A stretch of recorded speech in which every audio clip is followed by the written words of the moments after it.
So as far as houseplants go, do you have a green thumb? Or are you like me? I can't keep anything alive. Do you want to make your faux plants look more real? Well, in today's video, I'm going to show you two important things. Number one, how to make a centerpiece for your table that looks cohesive with your table setting. I'm going to show you how to put flowers together. And number two, I'm going to show you how to make real looking orchid displays, plants, or arrangements. Hi, I'm Bonnie Overman. I want to thank you for joining me today. I hope my channel will inspire you to lead a more productive, creative, and stylish life at any age, always on a budget. And in case you're wondering, I'll be 70 years old this year, and I say it because if I can do it at my age, you can do it at your age. I want to thank my subscribers. I so appreciate all of you watching and commenting and supporting my videos. It means the world to me. And if you haven't subscribed yet, consider doing so. You don't want to miss any of the lifestyle, decorating, DIY, and shopping haul videos. And don't forget to hit the bell.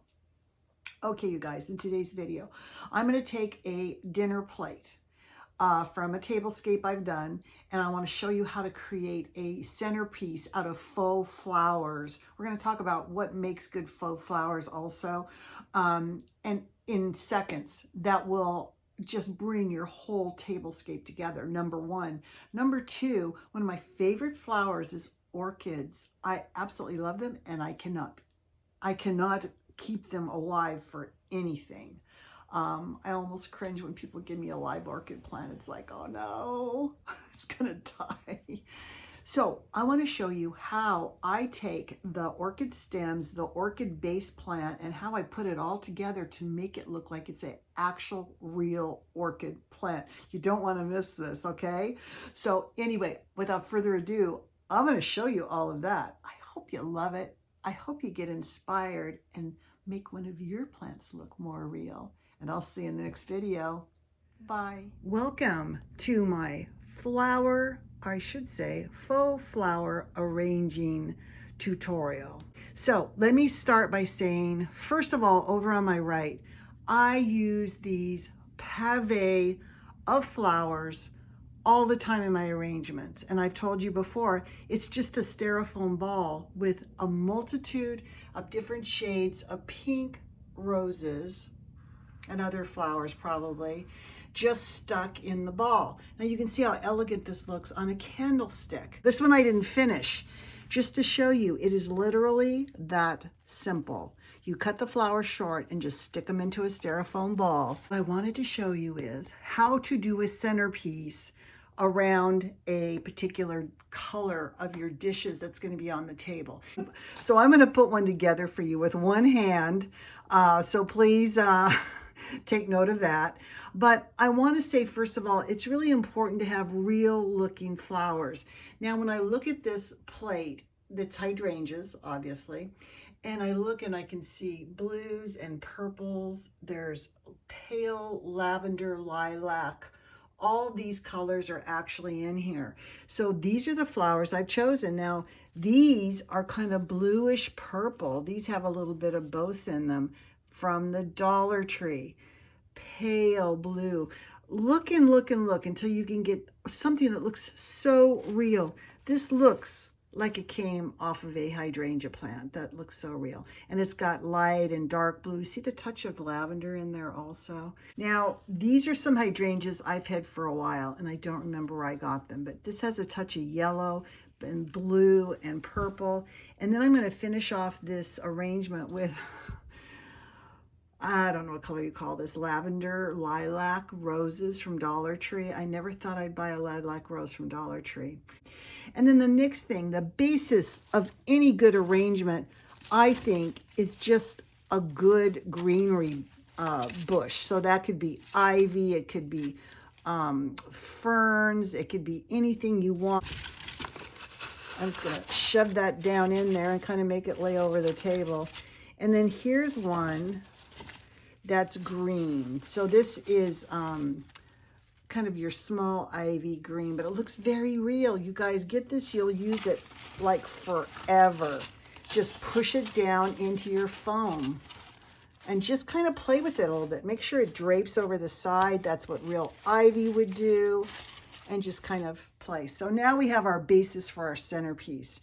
Now I'm going to take the largest ones first, and of course it's going to be this light blue, and I'm just going to start sticking them into this arrangement here. I recommend having that floral foam. You can just kind of lay some in. So we have a pretty good look right now, don't we? Doesn't that look pretty with the plate? I have this big purple one, and I'm kind of going to wedge it in here.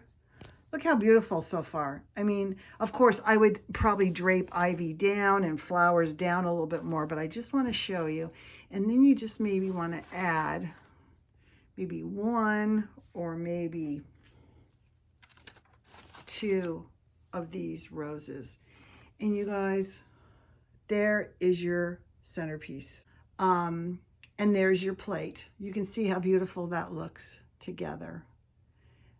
And if you want to, you could leave out these. If you like a more uniform look, you could leave those out. I hope you like this. I just threw it together with one hand. But the key is to have real looking flowers. Let's take a look now at my orchids. All right, you guys, we're going to switch over to orchids now, one of my favorite. Now, I know my arrangement's so tall here. It's so hard to see. And I have white orchids also I'm going to show you in just a minute. But I want to show you some of the things you need to really put together a good orchid plant. Number one, you need the orchids. Now, I recommend getting whatever color you like. This is kind of a golden color. I also have some in kind of a rust color here. Here's in some more yellow, and I'm going to do the white ones in just a minute, but find the orchids you really, really love. They should be on a fairly long stem like this, because here's what you're going to do. You are going to take floral foam and put it in a container, okay? Then you are going to put a bamboo stick. See this bamboo stick that I have here? You're going to stick that in the container. Then you're going to stick the actual orchid stems close to that stick. Then what I want you to do is I want you to take some raffia and tie the stems to the stick and tie it around. And you can even add a little bit of Spanish moss here if you want to. Now, that looks like a real orchid. And then I've added on mine this kind of crazy greenery, one stalk of that. The one thing that's missing is this, the actual orchid type leaves. And those you're going to take and you're going to stick them.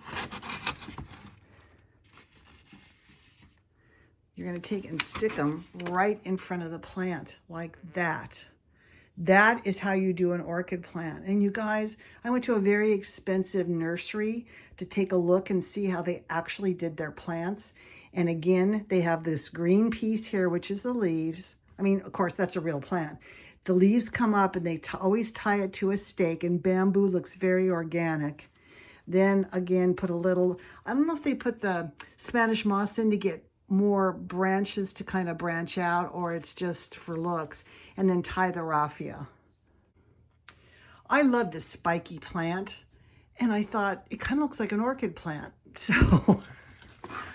So you can take any plant like this and you can actually put some foam in here and you can do an orchid plant coming out of the top. Now let me show you my white orchids. All right, here's my white orchid, but before I do that, I was lucky to find an orchid plant attached to the greenery with even the little roots. You guys, I just shoved this in using Spanish moss. Okay, this is my favorite white orchid that I made. I got this elephant planter, I would say probably, I don't know, 20 years ago from Marshall's, or I think it was from Marshall's I got it. So you can see here, I've done that same situation. I have my pole, my 2 orchid stalks. I wouldn't put any more than 2 orchids in a plant. To me, it doesn't look real. So here, again, I took the stick, that bamboo stick, 2 of these stems, tied it together. I added this kind of crazy greenery and I just kind of spiraled it up. And then I stuck in the green, these leaves. You can see on this one, I added ferns and succulents to the base of the plant. Anyway, you guys, I hope that helped you make your own orchids. Once you make these beautiful arrangements, you just have to dust them. I hope you really like this. I hope you got inspired, and I'll see you in the next video. Bye.